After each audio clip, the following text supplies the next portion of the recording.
Et il y a cette phrase que je trouve incroyable, il dit « Inutile donc d'attendre que la mer se calme ». Donc il y a un peu une forme d'injonction, mais en même temps, ça sert à rien de travailler pour qu'après je me mette à prendre soin de moi. Il faut prendre soin de soi quand la mer est encore agitée. Vous ne l'entendrez pas dans cet épisode, mais tout au long de cette conversation, Marius Degardin m'a posé des questions. Sur mon rapport aux livres, si je les prêtais, si j'écrivais dedans, et mes livres préférés. J'ai gommé cette face cachée pour vous laisser entendre son histoire avec les livres, mais j'ai été touchée par cette conversation et par la sensibilité généreuse de mon invité. Je vous mets au défi de ne pas tomber sous son charme, comme sous celui de son livre « Les Mandragores », prodigieux premier roman publié aux éditions du Penseur.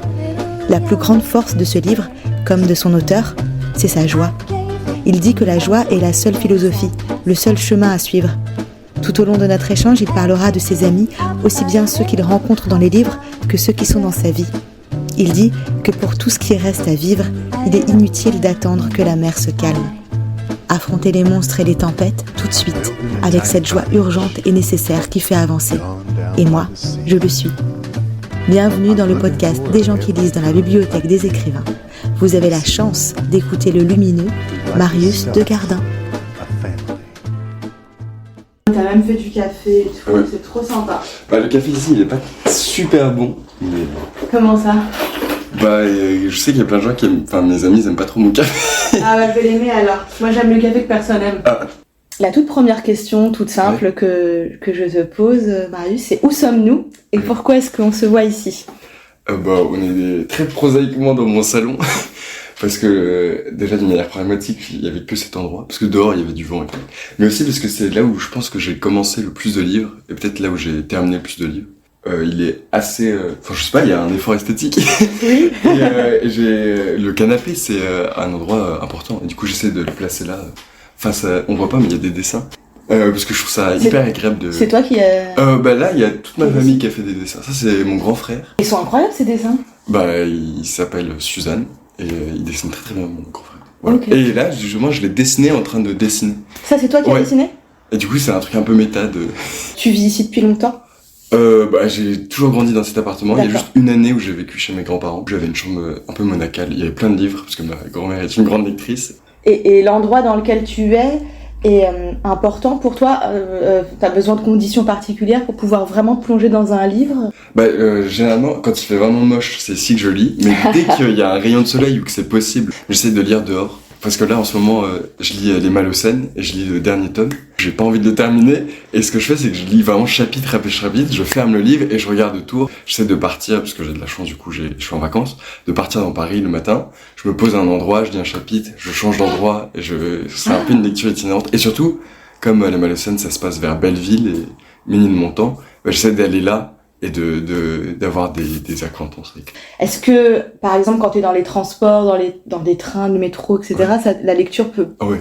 Ça va aussi? Ok, t'es pas gêné par pas du tout. le mouvement ou le... Mais même quand je suis sur l'autoroute, parce que je conduis pas, j'ai pas le permis, donc je suis passager, et s'il y a plusieurs personnes dans la voiture pour éviter que le conducteur soit tout seul, mais lire, c'est trop chouette. Est-ce que y aurait un mot, une phrase... qui pourrait pour toi définir ton rapport à la lecture? Quel genre de lecteur tu dirais que tu es aujourd'hui? Aujourd'hui, je saurais pas vraiment définir. Je sais que j'étais complexé, parce que j'ai commencé à lire hyper tardivement. Je me suis mis à lire beaucoup de classiques. Et j'ai vraiment siphonné le 19e siècle. Et surtout, ça c'est un peu malheureux, mais je lisais beaucoup d'auteurs masculins. Et surtout morts. Je pense que j'ai lu le premier écrivain vivant que j'ai lu, ça devait être Houellebecq. Et j'ai bien aimé, c'était La Carte des Territoires. Et après, je me suis renseigné sur qui il était devenu. Et je fais, on va rester sur les morts. Parce que un auteur mort, on sait vers quoi il T'as le truc en entier, quoi. Ouais. Et on n'a pas de mauvaise surprise. Mais je crois que j'essaie de compenser un peu les... Oula, j'ai un peu une phrase de connard qui arrive là. J'essaie de compenser les failles, ou les manques ou l'ennui avec un besoin de fiction. Je lis assez peu de témoignages ou de récits, mais les romans, c'est vraiment les trucs qui m'attirent et qui m'habitent le plus. Oui, t'as besoin qu'on t'embarque dans un univers, des personnages. Les personnages, ouais, surtout. Ouais. Et une histoire avec un début, et surtout quand ça bouge beaucoup, ça, je trouve ça fantastique, qu'il y a plein de points de vue différents, Ma grand-mère était institutrice. Oui, tu disais tout à l'heure qu'il y avait beaucoup de livres chez elle. Parce que j'allais très souvent chez elle, et même en vacances, où je lisais. Mais Ok. c'est parce que j'étais avec elle et qu'il y avait un cadre où je pouvais pas faire quelque chose à côté. Je sais pas si c'est intéressant à dire, mais j'étais addict à la télévision quand j'étais petit. Après, ça a été les réseaux sociaux. Arrivé en seconde, j'avais un peu fait une overdose de tout ça et je me suis dit, mais de tout ça, je retiens rien. Et à partir de ce moment-là, je me suis tourné vers les livres. Et aussi parce que j'ai rencontré deux amis, Soliman et Étienne, au lycée, qui, eux, étaient aussi un peu passés par ce chemin-là et on a beaucoup lu ensemble. Mais ta grand-mère te proposait des livres quand même quand tu y allais. Ouais, mes grands-parents ont toujours une maison. C'est dans la forêt, il n'y a pas d'eau, pas d'électricité. Et le soir, on lit avec une lampe frontale. C'est génial. Et donc ça, c'est plutôt chouette, quoi, parce que du coup, t'es dans un cocon, t'es coupé du temps, et surtout, il y a un côté que j'arrive pas à retrouver à Paris, mais c'est le soir, tu t'endors devant ton livre, et tu le fermes, et t'as vraiment l'histoire qui infuse et qui rejoint ton rêve. Mais ouais, il y avait pas mal de livres pour enfants. La dernière fois dans Paris, je suis retombé sur le château d'anniversaire. Ah oui. Et l'énorme livre de Claude Ponty, De je Claude crois. Ponty, mais oui. Ouais. Et ça, je me rappelle vraiment de l'énorme livre. Et il y avait plein de références de pop culture et tout. Et ça m'a vraiment marqué de savoir qu'on pouvait mettre plein de personnages. Et alors quand tu as commencé vraiment à devenir lecteur, on va dire, t'as commencé par quel livre? Est-ce qu'il y a un premier livre qu'on t'a peut-être fait découvrir ou que t'as allé chercher toi? Comment ça s'est passé? Soliman et Étienne, ils ont eux aussi une culture assez classique, hyper élargie. Enfin, ils sortent un peu de la normale. Étienne, il avait lu La Recherche du temps perdu en première. Waouh. Et il était... De son plein gré. Ouais, parce qu'il voulait découvrir, il voulait comprendre, et donc lui, il conseillait beaucoup de livres. Pareil, Soliman, il a un énorme bagage en poésie. Et peut-être qu'il y avait aussi un mouvement de mimétisme quand je me suis mis à lire. Je me rappelle très bien, la bibliothèque, elle était là-bas avant, et j'avais pioché le plus gros livre sur lequel j'étais tombé, c'était Les Misérables. Et je trouve que c'est plutôt chouette pour commencer. Il y a des descriptions qui sont trop longues, et si j'avais lu comme un roman de Daniel Pennac, j'aurais su que je pouvais... Tu pouvais les sauter. Ouais, voilà. Mais non, je me suis tapé les 60 pages sur Waterloo ou Les égouts de Paris.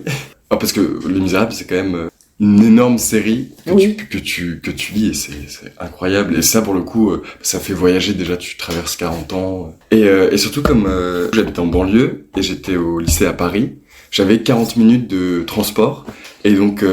écouter de la musique, c'est très chouette. Quand on arrive au mois de novembre et qu'on a écouté 400 fois sa playlist, on n'en peut plus. Avoir un livre, c'était plutôt chouette. Les lectures, donc t'as commencé en allant toucher dans la bibliothèque de chez toi. Ouais, j'ai de la chance. Je suis le dernier d'une fratrie de 4 enfants. Et il y a mes parents aussi qui étaient des gros lecteurs dans leur jeunesse. Ils ont stocké tous leurs livres là. Et je commençais à piocher et à les mettre dans ma chambre petit à petit. Puis finalement, j'ai pris la bibliothèque et je l'ai posé dans ma chambre. C'est très chouette de retracer les sensibilités des parents. Ma mère adore Giono. Mon père, par amour, s'est mis à lire du Giono. Et vous en parlez de vos lectures? Non. On parle... Ah, si, peut-être avec mon grand frère. Il avait fait des études de librairie pour être libraire.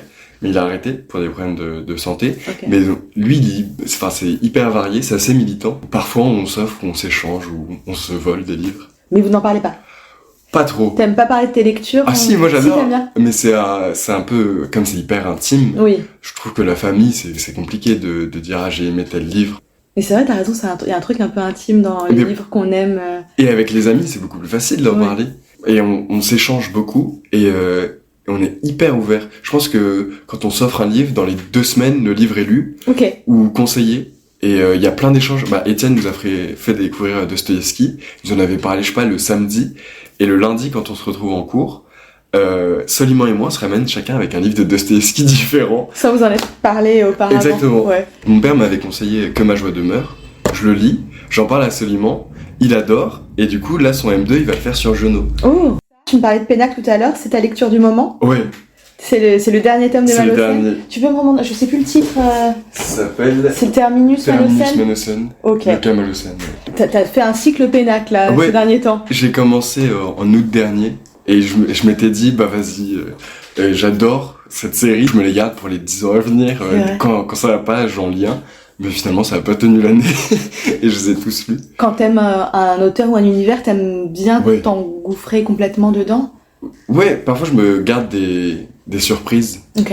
Par exemple, Camus. Oui. Je sais que, comme il a une énorme œuvre, mais c'est hyper disparate, c'est des carnets, c'est des pièces de théâtre et tout. Donc je me laisse des moments où je pourrais les relire un peu plus tard. Pareil pour Le Tellier, que j'ai découvert hyper récemment. Hervé Le Tellier, ouais. Et incroyable. connaît l'anomalie, mais il y a d'autres livres Oui. aussi qui sont fous. Toutes les familles heureuses, où il parle de son rapport avec sa mère, parce qu'il écrit pour son fils qui a pas connu sa grand-mère. Donc ça, c'est fou. J'aime bien l'idée de retrouver l'auteur. Gary, j'en ai un peu fait une overdose, et j'ai terminé le cycle en lisant sa biographie par Myriam Anisimov. Après avoir lu beaucoup de son œuvre, de découvrir le personnage en dessous, de voir qu'il était totalement névrosé, totalement solitaire, totalement malheureux. Mais après, je serais content de tout oublier. Ensemble, là, dans notre groupe de lecture, on a lu les 4 ou les 5 grosses œuvres de Dostoïevski. Et Soleiman, il est hyper content. Mais c'est vraiment, il est joyeux à cette idée de se dire que dans 10 ans, il va tout relire, il aura tout oublié. Il aura oublié qui a tué le père Karamazov, il aura oublié l'histoire de l'idiot, etc. Pour l'instant, t'as pas encore relu de textes importants pour toi? La vie devant soi, Oui. je l'ai relu 2 fois, je crois. Ok. C'est un peu comme partir en vacances, quoi. Ouais. Enfin, c'est tellement joyeux, non, pas que, mais on sait qu'on va vraiment rigoler. Alors, je sais plus si c'était la première ou la deuxième lecture, mais je me suis rendu compte à quel point il était fort et solide, Momo, alors qu'il est hyper jeune, et que c'est une situation hyper précaire, et que pourtant il garde pas mal de joie de son côté. Du coup, je t'ai fait dériver de la lecture dont tu me parlais, là, du dernier Malocène. Oui. Est-ce que tu peux en dire un mot de ce texte? Non, c'est incroyable. Bah, j'en parlais hier avec mon amoureuse, mais je me disais, c'est fou à quel point c'est quand même une saga de 2000 pages, et il n'y a pas un personnage qui se ressemble, et surtout, ils sont tellement vivants, ils sont tellement présents, ils ont des phrases qui leur ressemblent. L'inspecteur Silistri, je sais pas si tu les as lus. Mais non, pas du tout. Voilà, tu vois, c'est génial d'avoir encore des choses à découvrir. Mais c'est vraiment, et surtout c'est tellement drôle dans la manière dont c'est écrit. Il y a une phrase où, je crois que je l'ai raconté plein de fois à des amis. À un moment, le narrateur, il est choqué et il écrit assez, scié, je suis. Comme scié arrive au milieu de la phrase, il y a des virgules partout et il arrive à exprimer un sentiment, mais enfin c'est une situation comique et je trouve ça fou. T'accepterais de me lire un petit bout de là où t'en es, ou d'un passage que t'aimes bien peut-être du livre? Il y a un passage qui m'a bien fait rire, je l'ai corné. Il y a 2 personnages qui parlent de musiciens, et il y a, donc c'est Alice, et l'autre je crois que c'est Maracuja. Okay. Et ils parlent du fait est-ce qu'il y a des assassins et des meurtriers dans le monde de la musique. Donc là Alice répond: Berlioz aussi avait le même projet, mais il s'est retenu à temps, continue Alice. Ou, plus près de nous, ce chanteur qui a cogné son ami à mort. Comment il s'appelait déjà, ce con? Donc ça fait référence à Bertrand Cantat. Uh-huh. Et il y a un mois, j'avais regardé le reportage sur Netflix sur Bertrand Cantat, et ça m'avait rempli de colère. D'ailleurs, là, il y a une nouvelle enquête qui a été ouverte. Oui. Et je trouve ça fabuleux d'avoir emprisonné Bertrand Cantat pour l'éternité dans une œuvre qui est l'une des plus lues de manière contemporaine. Et j'aime bien, enfin c'est pas des vengeances, parce qu'évidemment faut pas être animé par un esprit de vengeance, mais d'emprisonner, mais de la même manière que dans Triste Tigre. Ouais, ou Springora qui a enfermé Matzneff, et de ces les auteurs ou les artistes qui veulent qui se prennent au-dessus de tout le monde, au-dessus des lois, et de voir qu'ils sont piégés dans leur propre jeu. La littérature peut ça. Ouais. J'ai 2 questions sur ton livre. Je vois d'abord un stylo en guise de marque-page. Ouais. Donc tes marque-pages, c'est ce que te tombe sous la main? Ouais. Mais après, j'aime bien avoir un crayon pour... Tu écris quand tu lis? Tu prends des notes? Ou ouais. T'écris dans le livre? Ouais. Mais même, parfois, j'écris des passages qui me passent par la tête d'un livre que j'aimerais bien écrire en ce moment, ou des trucs que j'écris. Mais qui t'est inspiré par ce que t'es en train de lire? Et de gribouiller, de souligner un mot, et aussi, quand il y a un mot compliqué, de l'entourer, de le corner pour revenir dessus. Et avant, j'avais un super marque-page, c'était une carte de tarot, c'était l'excuse. Je trouvais ça trop beau. C'est génial. Et après, j'ai dû le remettre dans le jeu, parce que quand on jouait, il manquait l'excuse. Et tu cornes quand il y a des passages aussi dont tu veux te souvenir? Bah oui. Toi, le livre, il a pas besoin d'être immaculé, il faut qu'il vive avec toi en même temps que tu le lis, quoi. Bah, au début, si, c'était un objet sacré, fallait... Et après, j'ai perdu tellement de livres dans le métro. J'ai perdu des marque-pages. J'avais un super marque-page aussi, c'était une photo militaire de mon père, mais en noir et blanc, il était hyper bien habillé, il avait sa flûte, parce que du coup, il est musicien. Et je l'ai perdu dans Les Frères Karamazov. Donc c'est très freudien. Il y a beaucoup de choses à dire là-dessus. Donc je me dis que quelqu'un est tombé sur Les Frères Karamazov avec une photo de mon père, peut-être l'a lu. Ça devait être un trésor pour la personne qui l'a trouvé. J'espère. Donc à partir de ce moment-là, j'ai évité de mettre des objets de valeur dans les livres. Et puis après, je crois que c'était... Je me rappelle très bien, j'avais fait tomber un livre dans de la boue. Et après, je l'avais ramassé, je m'étais rendu compte qu'il était toujours lisible. Et même que les pages un peu gondolées, c'était joli, c'était agréable. Et à partir de là, bon, bah, je les mettais dans mes poches, je les tords. Et plus un livre est tordu, plus je le trouve joli ou... Enfin, il a vécu. Il a du charme, quoi. Ouais, voilà, exactement. Et tes livres, tu les prêtes? Pas trop. J'ai passé pour une pince. Donc tu les prêtes pas? Même à tes amis proches si. du groupe de lecture? Si, eux. Si, eux, oui. Et on se prête pas mal de livres. Moi, je rends pas les livres comme... Toi, tu les rends pas? Non. Pourquoi tu les rends pas? Mais je trouve que enfin, c'est un peu une pierre, quoi. Enfin, et après, de construire une bibliothèque comme ça. Évidemment, si quelqu'un revient, je vais pas lui dire, non, je le garde. Je le saurais. Je ne te prêterai pas. Enfin, je trouve que avoir un côté hyper matériel au livre, c'est le seul côté matériel qu'on peut s'autoriser, quoi. Mais les livres qui sont là, que t'as gardés, donc ils sont constitués de plusieurs couches, de ceux qui étaient à tes parents ou à tes frères auparavant, et ceux que toi t'as rajoutés, que tu t'es constitué. Tu vas me la montrer après, mais t'as une façon du coup de ranger particulière. Ouais. Héritage de mon complexe de lecteur. Dans ma bibliothèque, il y a 2 bibliothèques. Il y a ceux que j'ai pas encore lus et ceux que j'ai lus, qui sont triés. Il y avait un jeu un peu de collectionneur névrosé, qui était de agrandir la bibliothèque des livres que j'avais lus et de faire baisser celle. De vider l'autre. Ouais. Et mais après, le truc qui est marrant et qui est hyper plaisant, c'est que l'autre partie, elle se videra jamais, parce qu'il y a toujours des tonnes de livres qui s'accompagnent. Et sinon, au cours de l'année, j'empile les livres que je lis, et ça fait une pile comme ça. En bas, il y a janvier, février, et après au milieu, il y a l'été, donc c'est là où il y a le plus gros livre, et après tu termines. Parce que je pense que j'ai une mémoire visuelle, je me rappelle très bien des lieux où j'ai lu un texte. C'est vrai? Et ou des lieux où j'ai parlé de quelque chose et tout. Je trouve ça hyper agréable parce que ça retrace un peu les voyages, quand on a la chance de pouvoir voyager, de se dire « Ah, ce livre, je l'avais lu dans le sud ». Un livre peut être lié à l'endroit particulier. Ou avec qui on l'avait lu, avec qui on l'avait partagé. Est-ce qu'on peut aller la voir, la bibliothèque? Oui. J'espère que c'est bien rangé. Mais arrête, oh. Donc ça, c'est la pile lue. De cette année? Ouais. Sympa. Je sais pas si t'as lu le dossier M. Non. Et c'était énorme, c'était très étrange comme expérience de lecture. De Grégoire Bouillet, c'est ça? Ouais.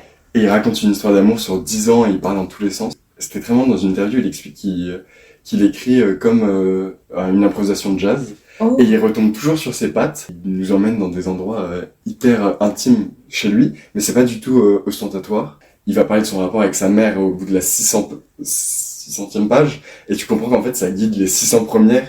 Mais après, parfois il est hyper agaçant, parce qu'il tourne en boucle sur 10 pages sur le même truc. Ok. Vraiment, de dire, allez, avance. Et à la fin de ces 10 pages, il va dire, je sais que vous avez envie de m'étrangler et tout. En fait, ça fait des auteurs en qui t'as confiance. Tu dis auteur en qui t'as confiance, il y a des auteurs comme ça dont tu te dis, quoi qu'ils sortent, je vais essayer de le lire, j'ai envie de les suivre absolument. Récemment, Hervé Letellier. Ah oui. Où j'avais lu L'Anomalie en retard, un peu parce que tout le monde le lisait. On parlait de Bourdieu, La Distinction, je voulais pas le lire. Au bout d'un moment, je suis tombé dedans et c'était incroyable. Et en plus, comme il vient de l'Oulipo, et je le savais pas en le lisant, il y a un jeu de construction, et du coup, si on écrit à côté, on est juste épaté, admiratif, et on se dit, c'est incroyable. Je pense que tout bon livre donne envie d'écrire. Et quand on termine la vie devant soi, on a tellement été traversé par plein de choses qu'on a envie de les rendre aussi. Enfin, on se sent pas du tout vide à la fin d'un livre. Un bon styliste, je pense, j'aime pas ce terme, mais je l'utilise, ça fait un peu, ça titille l'imagination et le côté créatif des phrases. Et quand on lit un bon livre, j'ai l'impression que notre esprit, par mimétisme, il va arranger notre perception de la réalité pour fabriquer des petites phrases. Un livre, faut pas que ce soit une collection de petites phrases, mais je trouve que ça peut faire un bon truc où tu dis en fin de paragraphe, t'as une réflexion qui apparaît.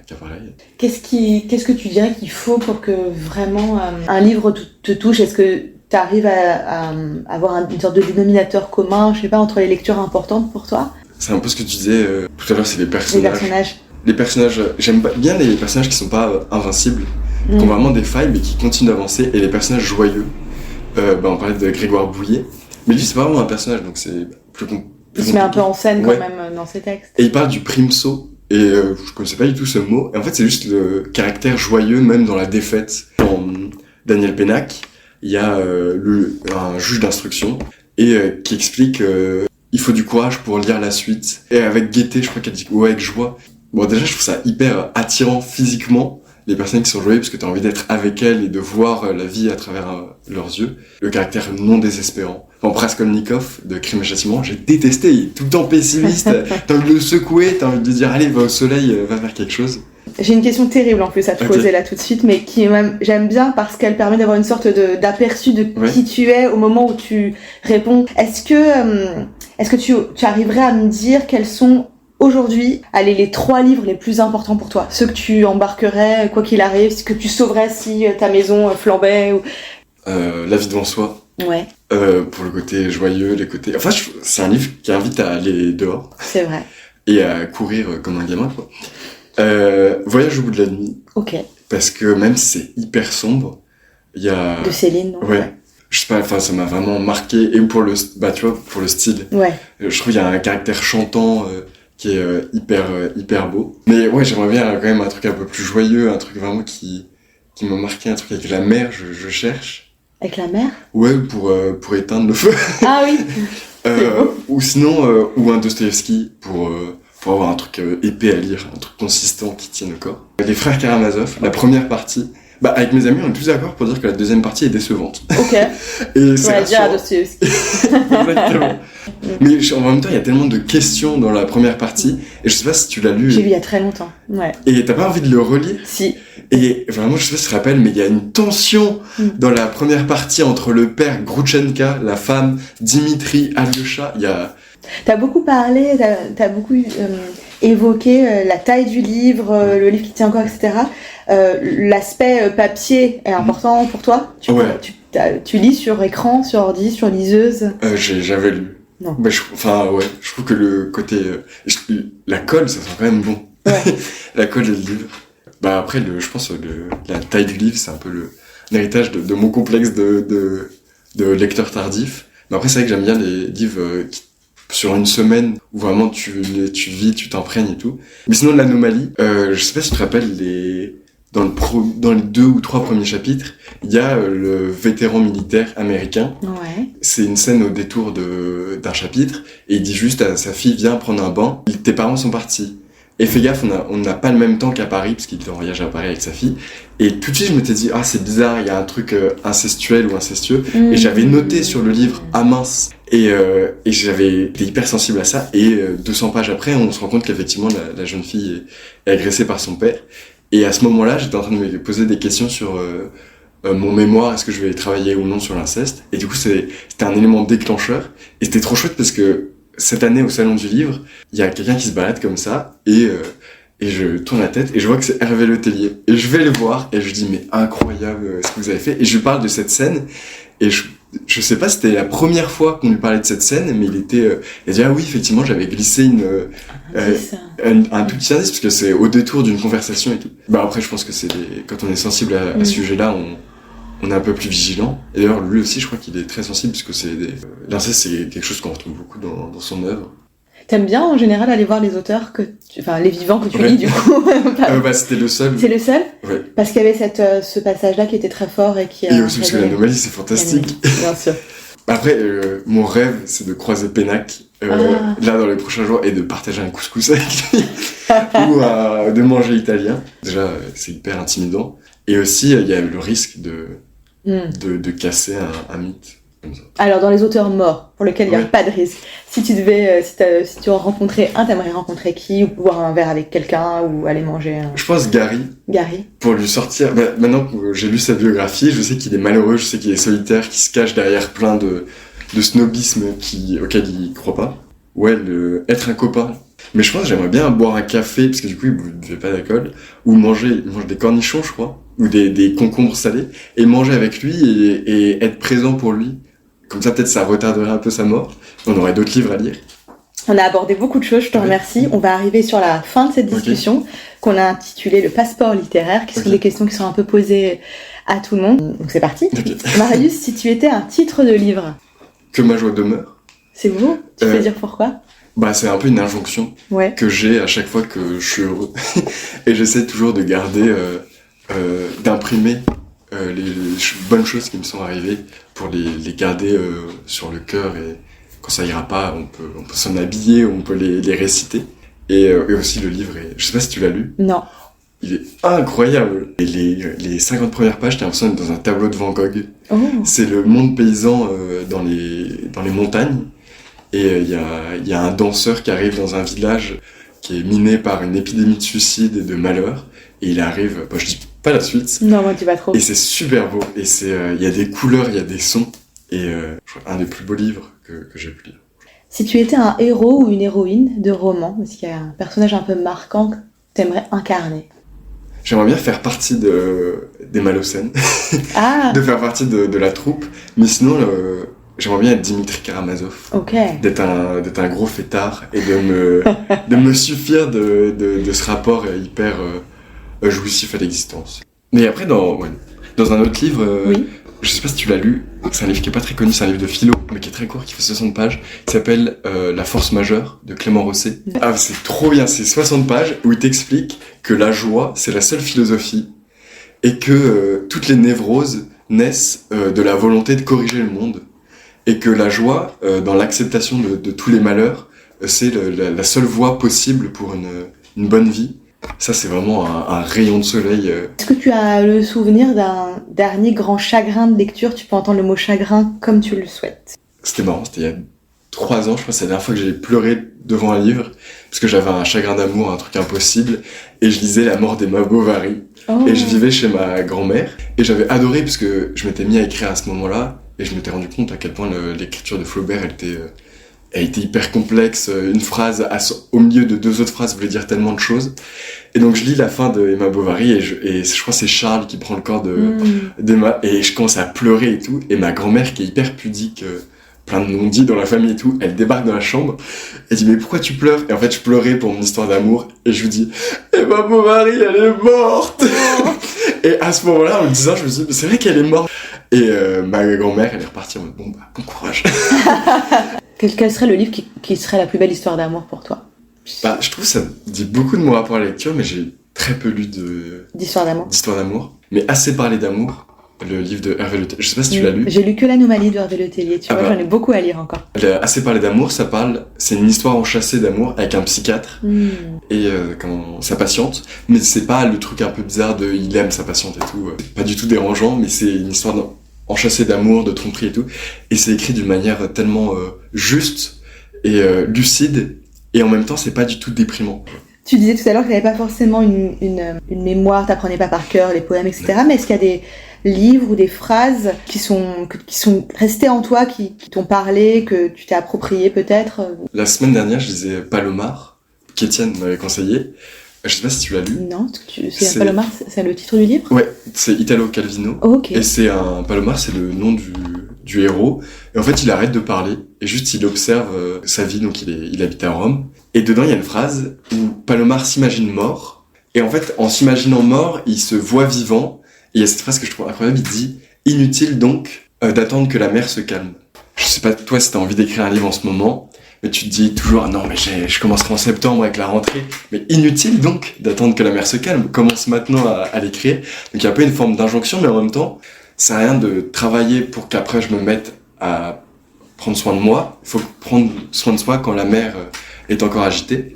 Et sinon, un des passages, ça, faut absolument que j'en parle, c'est Camus, dans L'homme révolté. Oui. Les 300 premières pages du livre sont hyper philosophiques et barbantes si on n'est pas un peu stimulé par ce qu'il raconte. Mais la dernière partie, La pensée de midi, c'est un truc que j'ai surligné, mais vraiment le livre il est surligné de partout. Et il y a un paragraphe que je trouve incroyable, où il explique que même dans le meilleur monde possible, les enfants continueront de mourir. Le devoir de l'homme, c'est juste d'essayer de réduire de manière arithmétique la souffrance du monde.